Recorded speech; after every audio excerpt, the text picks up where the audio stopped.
Fíjese usted cómo la violencia sigue recrudeciéndose en sectores, en colonias populares, como lo que sucedió la noche de ayer, cuando un grupo de niños, porque son niños, son menores de edad, se enfrentaron en una batalla, en una reyerta campal, armados con machetes y tratando de enfrentar y ver a otros jovencitos como si fueran los enemigos a vencer. Es increíble lo que se dio ayer por la noche.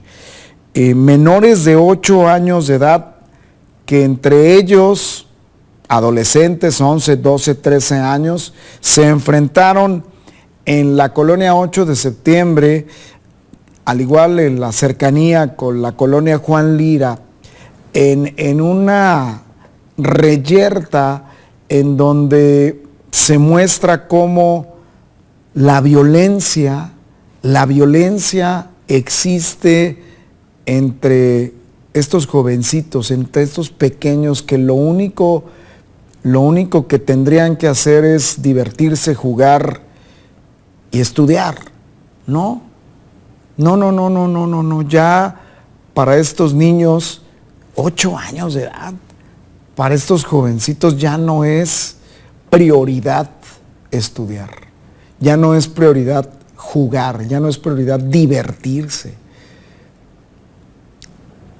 Es increíble. Vea, con el rostro cubierto, es un niño envuelto en la violencia, un niño que probablemente desea hoy el Consejo Estatal Ciudadano, debería ser atendido por sus papás, por sus padres, pues probablemente ni siquiera cuenta con una familia, no cuenta con papá, con mamá, y pone en riesgo la integridad de sus otros congéneres, de sus otros compañeros, de sus, entre comillas, adversarios, y se ponen en riesgo ellos, y además, pues no sucede nada, porque podrían ir a los centros de corrección, el famoso CERMIT, como se le llame ahora, y no va a pasar absolutamente nada porque no se ataca de fondo el problema.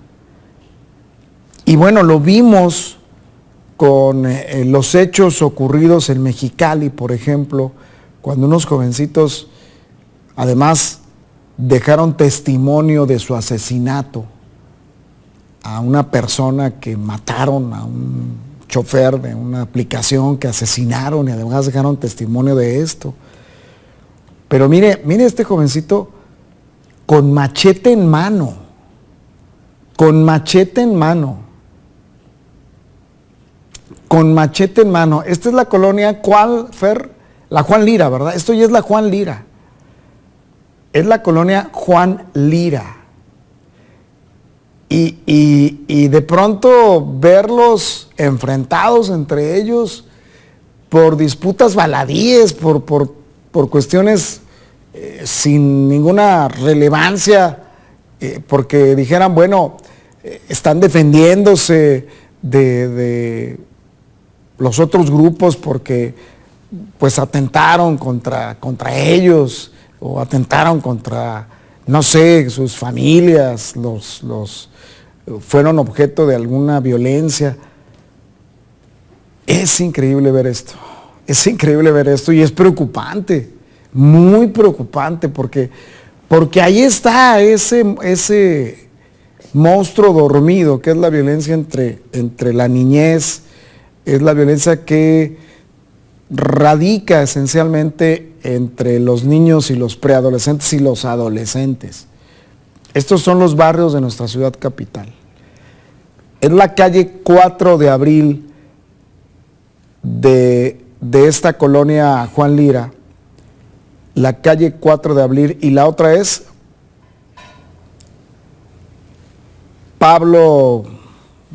Paulera, se llama, algo así. Manuet, ok. Esta colonia es el escenario de estos enfrentamientos, que no es la primera vez, no es la primera vez que sucede. Es constante. Y ya lo habíamos visto con los jovencitos, los niños de por ejemplo, el Huizache, ¿no? Donde también ha habido manifestaciones de violencia entre la niñez y los adolescentes. Y curiosamente en la imagen se ve de fondo una barda cuando van transitando los niños sobre el poder judicial y la impartición de justicia, de este nuevo modelo de impartición de justicia que nos legó la Cuarta Trastornación y que ha servido incluso para liberar, porque lo supimos, a delincuentes, a guachicoleros, lo pusieron en libertad, una jueza del acordeón, y es hasta paradójico ver la barda, mire, vota por las y los ministros y magistrados del pueblo, ahí se quedó la barda pintada. Ministros y jueces, esos son los que imparten justicia y son los ministros y las juezas y los jueces del acordeón, porque fueron electos por el acordeón. Por eso la justicia en este país está como está. Es paradójico, es interesante en la reflexión. Esa violencia, en efecto, podemos estar de acuerdo con el Consejo Ciudadano, Estatal Ciudadano, ¿dónde están los papás de estos jovencitos? Pero la realidad va más allá. Probablemente estos jovencitos no tienen padre, no tienen madre, son huérfanos, carecen de un núcleo familiar que los pueda sostener, o si tienen a papá y mamá, trabajan todo el día, o lo han aprendido del ejemplo que sus padres les han dado, o simplemente no son vigilados, no son atendidos, no tienen la atención necesaria de los padres para poder enfrentar la vida.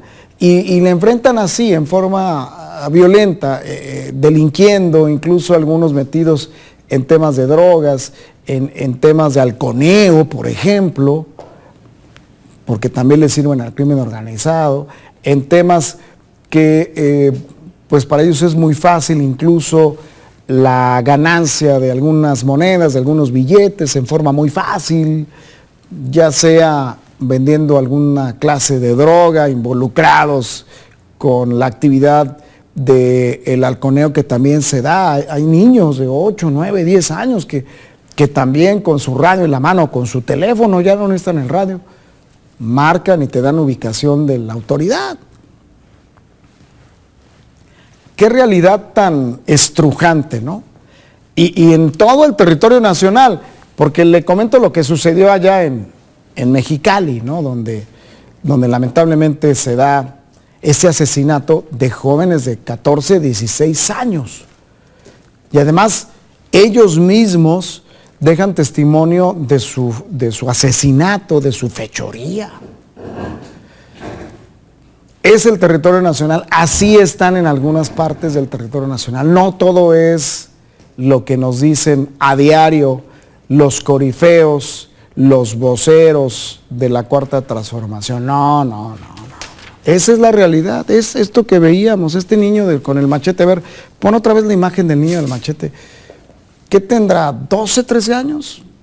Cuando mucho, 14 años. Un menor de edad. Hay hasta de 8 años que andan. Los niños de 8 años, sí. Estoy aquí platicando con Roberto Silva, quien hizo la nota. Mire, vea usted, ahí mire, blandiendo el machete, Vea usted, y bueno, evidentemente que el diálogo que se da ahí es de amenaza al grupo adversario, y con machete en mano, blandiendo el machete, o sea, acércate y un machetazo, un ataque con esta arma, pues puede provocar la muerte, claro que puede provocar la muerte. ¿Cuál es el futuro de los niños y las niñas? Realmente el futuro visto con los pies sobre la tierra, no el que nos pinta el gobierno federal, ese futuro no existe. Ese futuro es totalmente fuera de cualquier realidad. Esto es lo que se vive, esto es la realidad. ¿Cuál es el futuro de estos niños? Un niño de 8 años, un jovencito de 13, 14 años, con las becas Benito Juárez, ¿con eso van a resolver su situación? ¿Con las becas que otorga o el subsidio que otorga el gobierno federal? Una beca para estos jovencitos en secundarias con la Rita Cetina y construyendo el futuro. ¿Así están construyendo el futuro? ¿Esa es la atención que da el gobierno federal para atacar el problema? Pues es un fracaso total. Es un fracaso más de una política social que lo único que busca es un tema electorero. ¿Ya? Para beneficiar a un régimen que lo que quiere es mantenerse en el poder. ¿Y cómo lo hace? Pues a través de becas, a través de tapar esto, de ocultarlo, de decir que somos exagerados, de atacarnos ahí por las redes con quienes no les gusta que se muestre la realidad, que no les gusta que se critique las acciones del actual régimen político que gobierna el país. Esa es la reacción. No hay una actividad, no hay un programa, no existe pues una estrategia para realmente sacar a estos niños de la violencia, extraerlos de estos temas violentos, de estas acciones que desembocan en una característica principal de estos jóvenes, de estos grupos, que es el enfrentamiento, el desafío, el enfrentarse hasta incluso perder la vida por, insisto, cuestiones baladíes. Algunos hablan de los territorios, otros hablan de que la colonia de enfrente está, sus chavos tienen problemas con los chavos de la otra colonia, sin algo que realmente sea real, sin algo que realmente vaya a cambiar pues ahora sí que el ambiente en el que se desarrollan. Qué preocupante ver esta imagen, es realmente pensar que las cosas no están bien en el México. En el México que nos pintan, no están bien. No están bien. Son jóvenes, son niños que lamentablemente tienen que enfrentar la vida así como la están enfrentando. De nada sirven sus programitas sociales, de nada, de nada, porque a lo mejor cualquiera de estos muchachos está en la escuela y mientras le dan la bequita, pues ahí va como que estudia, y como no hay un control de las becas, porque las becas son entregadas como si estuvieses entregando dulces, pues no pasa nada si no asisten a la escuela y nomás van y sacan el justificante que están en la escuela y van y cobran la beca y se acabó el asunto. Y luego, pues el dinero que les dan seguramente lo utilizan no para comprar lápices, libros, libretas, no, lo utilizan para otras cosas, ¿no? O sea, incluso hasta para comprar cierto tipo de armas o cierto tipo de objetos que pueden ser utilizados como armas de fuego. Esta es la realidad del México violento. Esta es la realidad de nuestro país. Esta que estamos viendo aquí en la colonia Juan Lira. Esta es esa realidad que estruja y que tira cualquier retórica, cualquier discurso que emane de donde emane, es totalmente fútil. Un discurso hueco, una retórica ya ni siquiera populista, una retórica que lo que pretende es que estas imágenes sean vistas desde otra forma de pensar y sacar alguna tajada o alguna ganancia. Ya me imagino, habrá quienes digan que no es culpa del gobierno federal, que es culpa del gobierno local, y el gobierno local no, es culpa del gobierno federal, no, es culpa del gobierno municipal, no. Total, nadie resuelve la violencia entre los niños y los jóvenes en este país. Nadie.